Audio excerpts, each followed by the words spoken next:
दुनिया के सबसे ताकतवर देशों की सूची जारी कर दी गई है। ग्लोबल फायर पावर ने 2025 की सैन्य शक्तियों की रैंकिंग जारी की है। इस रैंकिंग में बताया गया है कि किस देश की सेना कितनी ताकतवर है। आपको बता दें कि ग्लोबल फायर पावर की इस रैंकिंग में 145 देशों को शामिल किया गया है। लिस्ट में पहले नंबर पर अमेरिका, दूसरे नंबर पर रूस और तीसरे नंबर पर चीन है। भारत ताकतवर सेनाओं की सूची में चौथे नंबर पर है, लेकिन यहाँ एक बहुत बड़ा खेल हुआ है। भारत भले ही चीन से पीछे हो, लेकिन भारतीय सेना के बारे में एक ऐसी बात कही गई है जो पूरे देश को हैरान कर देगी। इसके बारे में आपको आगे बताएंगे, लेकिन पहले इस रैंकिंग में पाकिस्तान और बांग्लादेश का नंबर भी देख लीजिए। पाकिस्तान इस साल टॉप 10 से भी बाहर हो गया है। पाकिस्तान को 12वां नंबर दिया गया है। मजे की बात देखिए कि पिछले साल पाकिस्तान 9वें नंबर पर था।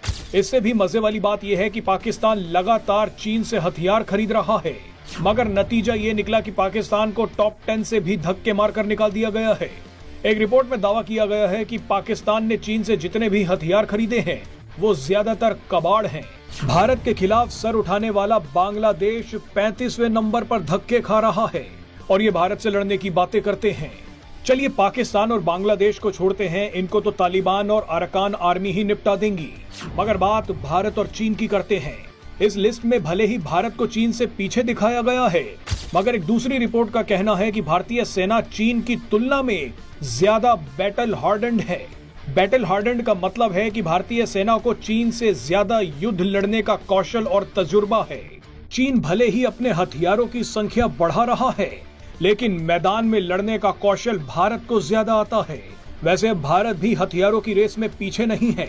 भारत ने तो अब खुद ही अपने हथियार बनाने शुरू कर दिए हैं।